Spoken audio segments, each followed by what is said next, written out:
on the rules-based international order, defending freedom and building peace for Ukraine. And in doing this, I think we need to tackle the narrative that wants the West against the rest. So the dialogue, our dialogue within the G7, within the global South is essential. The crisis in the Middle East is of the utmost concern. We need to coordinate our actions in order to avoid an escalation, and in this regard, we do fully support the U.S. mediation efforts. The humanitarian crisis is our number one priority. Italy is concentrating its contribution on this. Meanwhile, we are cooperating with all the regional actors that must be part of any future outcome.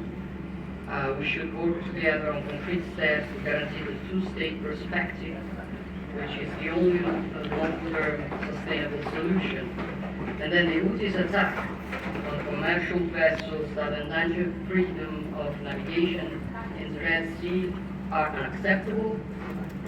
EU naval operation Aspides, that as you know is under Italian tactical command, is an important response to the disruption of transit through the Red Sea. Then building on Italy's role in the Mediterranean, the G7 will pay special attention also to the African continent.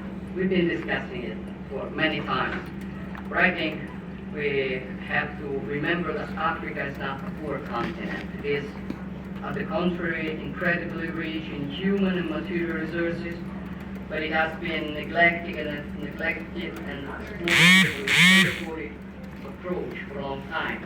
And I want to reverse this approach together with you, which is also a root cause of the migration crisis. We need to support Africa's development on an equal basis and put an end to illegal migration by fighting human trafficking.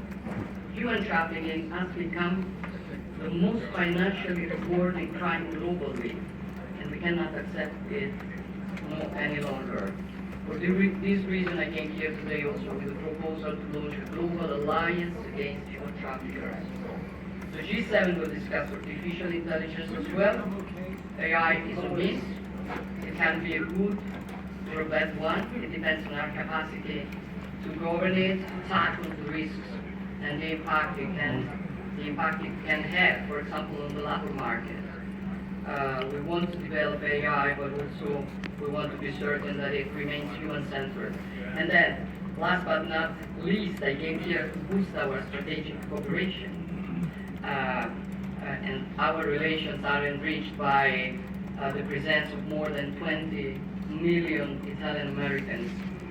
During our last meeting here in Washington, we said we wanted to improve our bilateral cooperation and our trade, and we did it.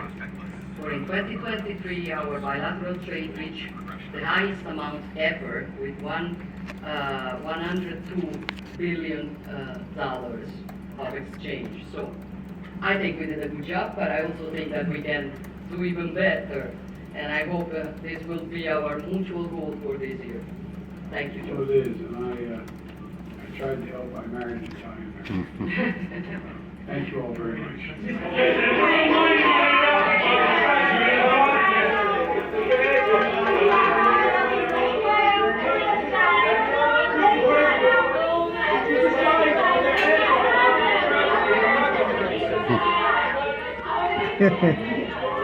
Oh my God.